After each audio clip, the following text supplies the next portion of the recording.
there was no action taken coming out of executive session. So here we go. We're going to start with consent agenda item number 1. Approval of August 22nd, 2019 minutes. Do I hear a motion? So moved. Second. All in favor? Aye. Aye. That's unanimous. That passes. Regular agenda, item number 1, consider monthly financial statements for August 2019. Marissa? The financial statements start on page 29 and go through the capital project report on page 35. For the sake of time, I can go over them as briefly or in as much detail as you would like. All the explanations of revenue variances are included on pages 29 and 30. One item of pretty large significance is we did receive some grant funding. We had been kind of waiting on finalizing that with the FTA, and we were able to draw down almost $4 million last month in grant funding. So we now have a very large favorable variance compared to budget, because in the budget we did not anticipate drawing down that money until next year. So there is a timing difference there because of that. But you'll see the detail on page 30 of the different projects that we draw down grant funding for. And then all of the ridership information is shown on page 29 in comparison with both budget and then prior year. Compared to prior year, we're about even. Our bus ridership is slightly up from prior year. We're hoping to continue to see that trend. And then, much like we've talked about in previous months, although our ridership is flat or slightly up, our revenues are higher than we budgeted. We're seeing greater fare collected per rider. And again, we believe that's attributable to our local fare reductions. The capital project report is on page 35. This details out the capital projects that were in place for FY19. We'll have one more month of September financials for FY19, and then starting in November, we'll start reflecting the FY20 budget and information.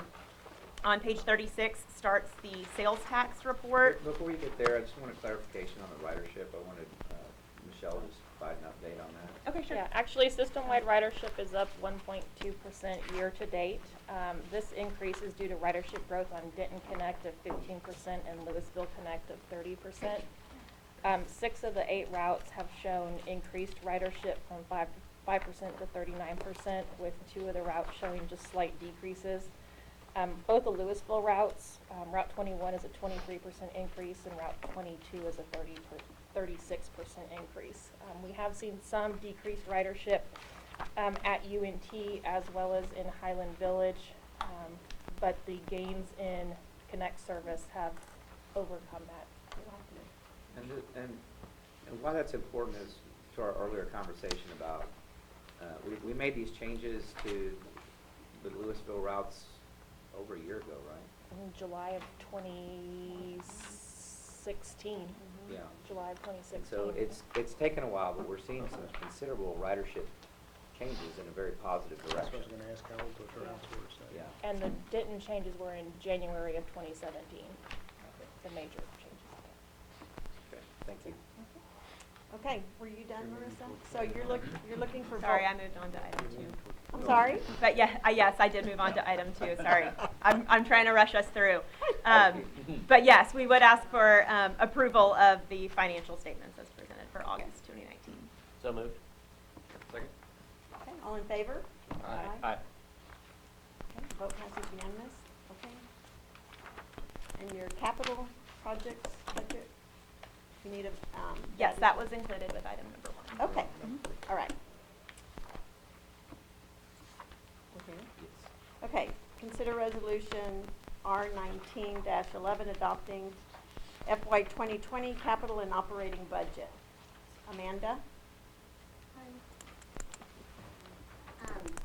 The proposed budget was presented and discussed at the 2 budget workshops we had in July and then one on August 1st, and brought to the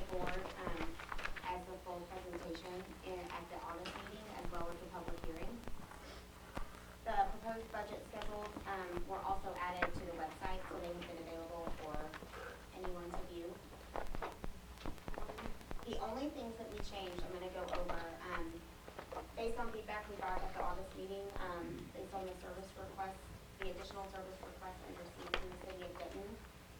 We put those into the operating budget, so I just outlined the impact to the FY '20 operating budget.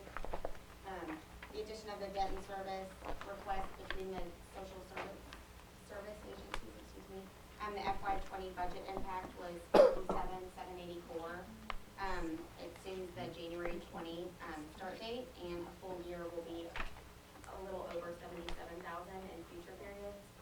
The City of Coppell contract that was approved at the August board meeting that was entered into the budget, will execute a task order with Lyft based on our existing contract with them. The FY '20 budget impact is $72,000 in operating expense under purchase transportation, but it is offset with $90,000 in contract service revenue that was added as well to the budget. And then the third thing is our existing capital project, the infrastructure acquisition project. It was at $3.9 million, and we discussed at the meeting last month that we are reducing that budget to the $400,000, and then we put the remaining $3.5 million into the capital reserve fund at the bottom of the cash flow model. So those are the only things that have changed in the budget since it has been presented in July and August. If you will turn to page 45 in the packet, the exhibits that have been included is the change in net position. Exhibit A is the DCTA only portion of the budget. We had a NTMC board meeting prior to this meeting today, so the NTMC portion was adopted by the NTMC board. You are adopting the DCTA portion. Exhibit A1 on page 46 shows the DCTA and the NTMC broken out, but then added together, so you get a full picture of the budget. And this is the same schedule that was presented last month at the August meeting. Exhibit B is the capital improvement plan. Exhibit C is the cash flow model, and then Exhibit D is the budget contingency plan on page 49 for FY '20. Are there any questions on those items? Just real quick, I should have asked this a long time ago, but on the capital improvement plan, that stuff gets deferred, it doesn't look like we're adding any extra money to that for inflation or anything else. Are the numbers still good, I guess? The numbers in the out years, they do have like the facilities maintenance plan. Hold on, let me get to that. The major maintenance items that are included in there, Okay. somewhat towards the bottom. I know in that, it's a 20-year plan, and that does have inflation. They included escalation in that plan, as well as the fleet plans that we have. So those do include escalation. All right, thank you. Any other questions for Amanda? This is a big one. Just real quick, on page 46, just so I'm understanding the changes. When I look at the 2019 budget, where it says total FY 2019, total operating expenses is $45 million. And then when I go to the 2020, it's 44. So even though the NTMC is 8.7 million, whereas the year before it was 2.8, that's just because of the half year, or is that's not a full year, is that right? Yeah, that was only 4 months. Okay, That was only gotcha. June Okay, through all right, September. all right. Thank you. And so our total operating expenses and funds out between DCTA and NTMC, we reduced by roughly $400,000 from FY '19 going into FY '20. Sort of the delta between the DCTA budget, I think it's 300,000 or something between operating expenses from DCTA from last year, yeah. Yes. All right. Any other questions for Marissa or Amanda? I will entertain a motion. Budget be approved. Second. Any further discussion? All those in favor say aye. Aye. The vote was passed unanimously. 4, we've already done. I'm going to ask the board if they would consider agenda items 5, 6, and 7, and 10 to be moved to our October meeting. So moved. Yes. Second. So then, thank you, that takes us to, Vote on it. I'm sorry? Got to vote on it. Oh, so you moved, did Yeah, you second, second? yes, ma'am. Okay. Any further discussion? All those in favor say aye. Aye. Vote was unanimous, motion carries. Agenda items 5, 6, 7, and 10 will be moved to our October meeting. So agenda item number 8, transformation plan update. Raymond? Yes, so we've assigned Nicole, now that she's back, to kind of spearhead the procurement of our consulting firm. They'll be working with our other consulting firm that's doing our transit services. We'll bring them together. She'll be putting together a comprehensive schedule for the procurement. We're going to go with a request for qualifications and walk through that process.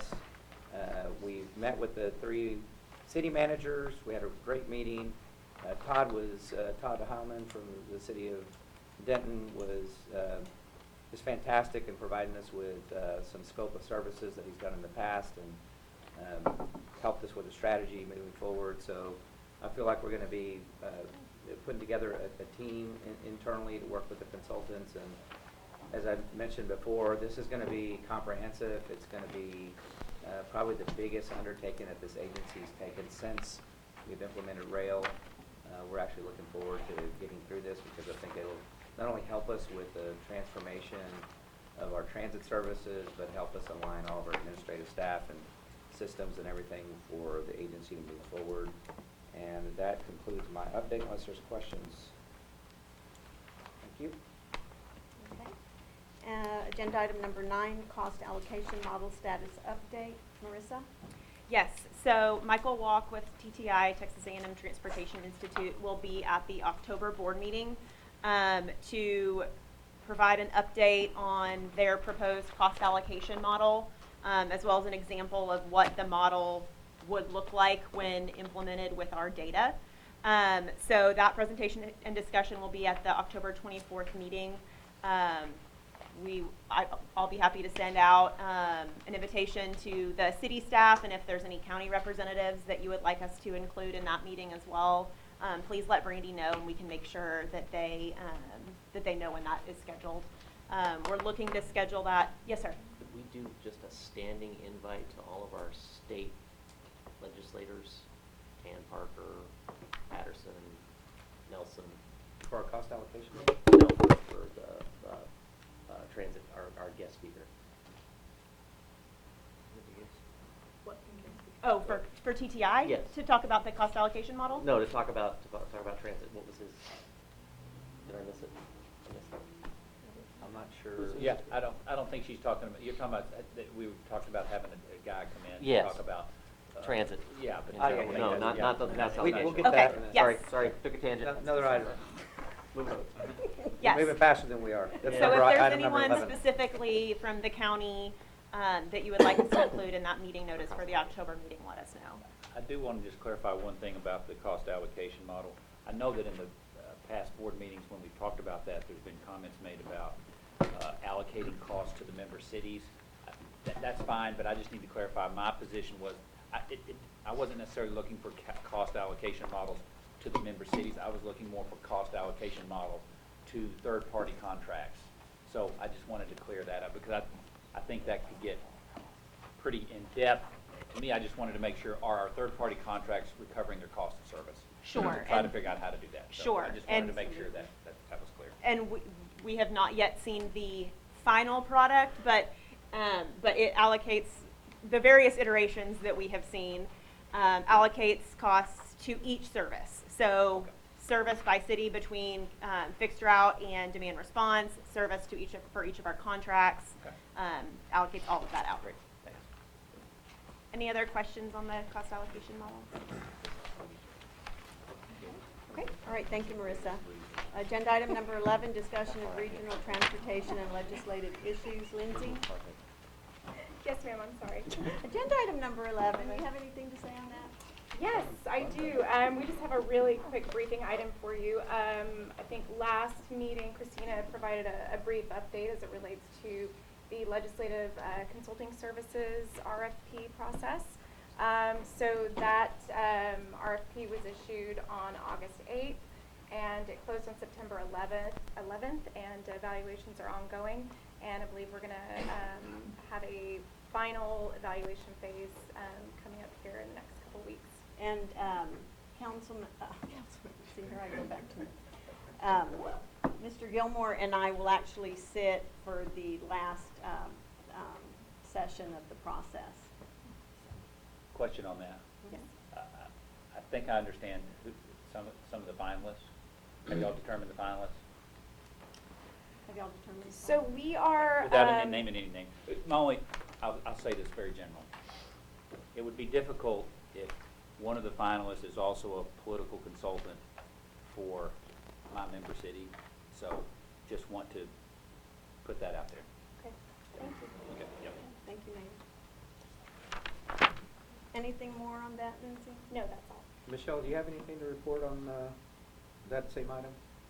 I can do it there, or, yeah, I'll just do that. Yeah, You let's have do to, it just- there. 'cause that's the last item. Oh, okay, then, yes. Good news, we reached in order to, sorry, I need to start over. Positive Train Control Revenue Demonstration, so PTCRSD. We had to complete successfully 383 runs without an issue. We did that as of last Friday before noon. And so we have completed PTCRSD, and now we are working on the next phase in order to be certified, and we have till the end of December of 2020 to do that. But we are well on schedule. So I wanted to, they aren't here, but I wanted to thank the rail staff for working late nights and early mornings to make sure that that happened. Was it the intention to mess up 384? No. 386. Okay. And under, I'm sorry.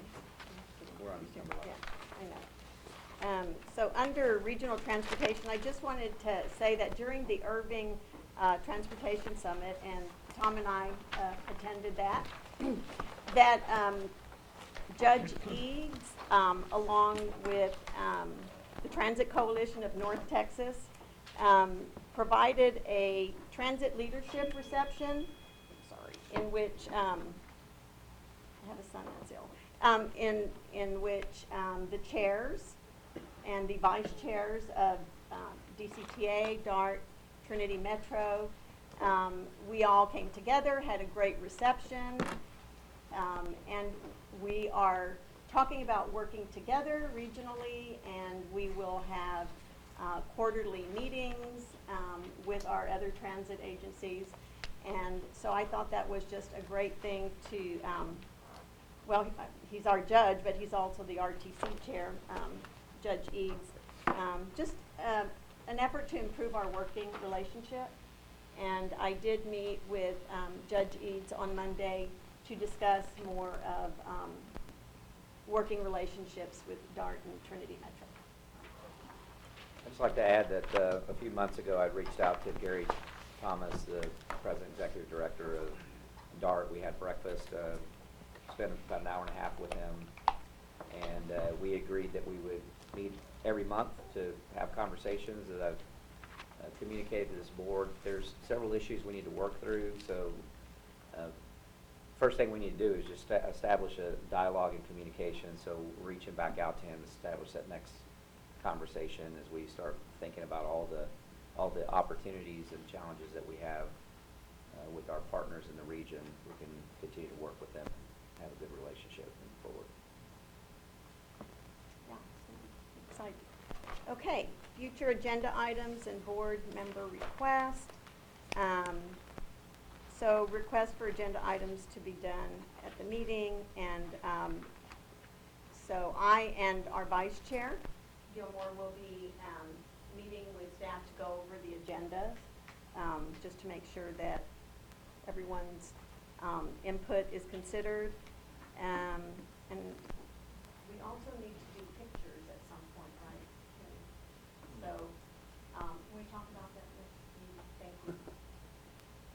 And then the other thing that I had spoke to Vice Chair about was actually keeping our meetings at noon on these Thursdays, providing lunch, but so that we can make sure we get everybody to where they need to be on time. And so that was just something that we thought might put out to the board.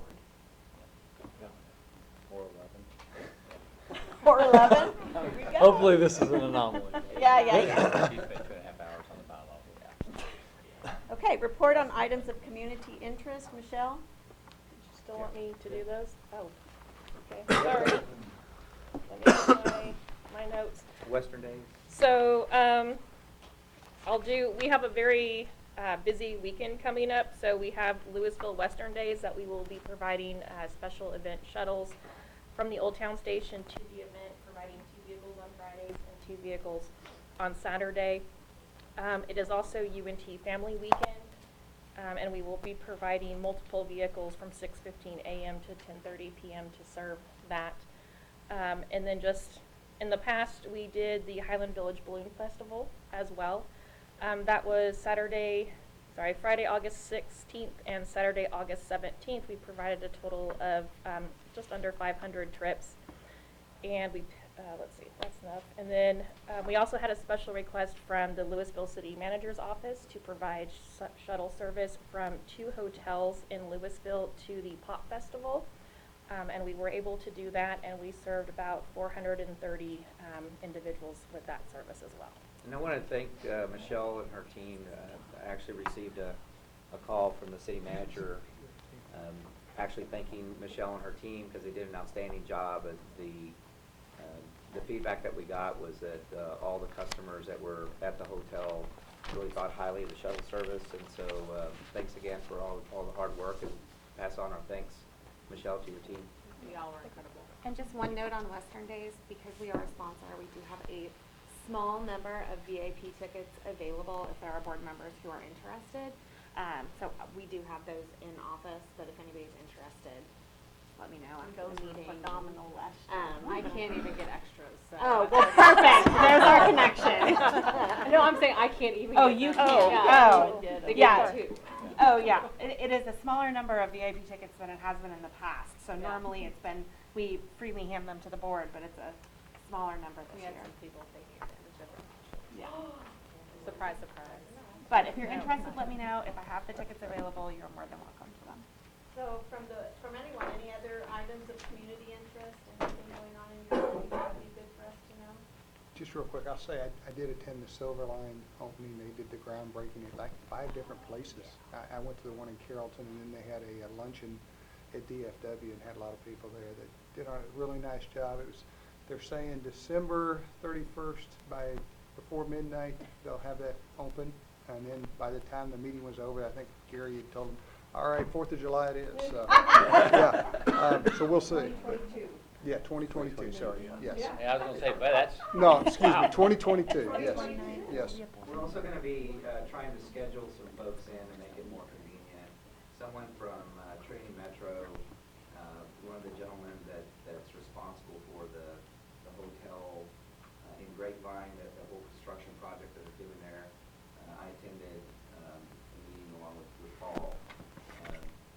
It's pretty dynamic. I think this board would learn a lot, have an opportunity to talk and share with them as to the development that they've done around Grapevine, how they're integrating transportation shuttle services, how Trinity Metro is really making a significant impact, even with the fact that it's just open.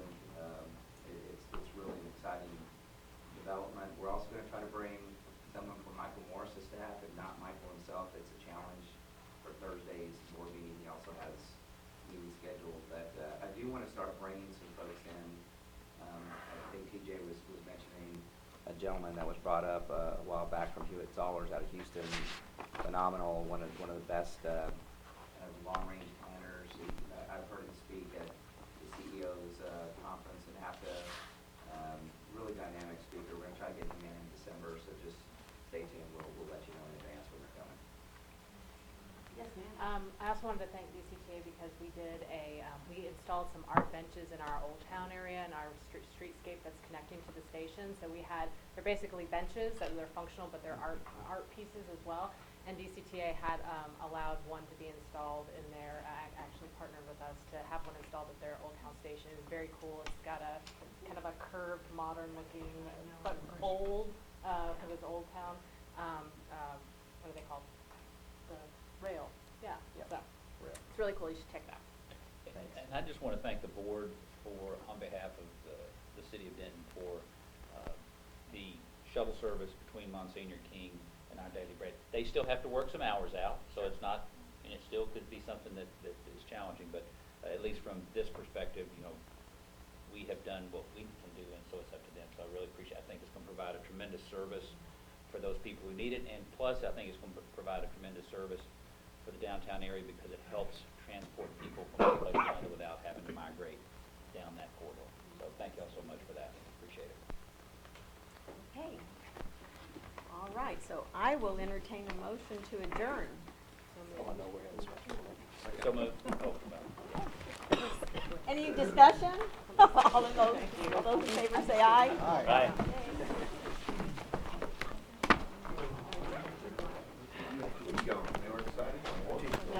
Going to Wisconsin, we have a son that's really ill.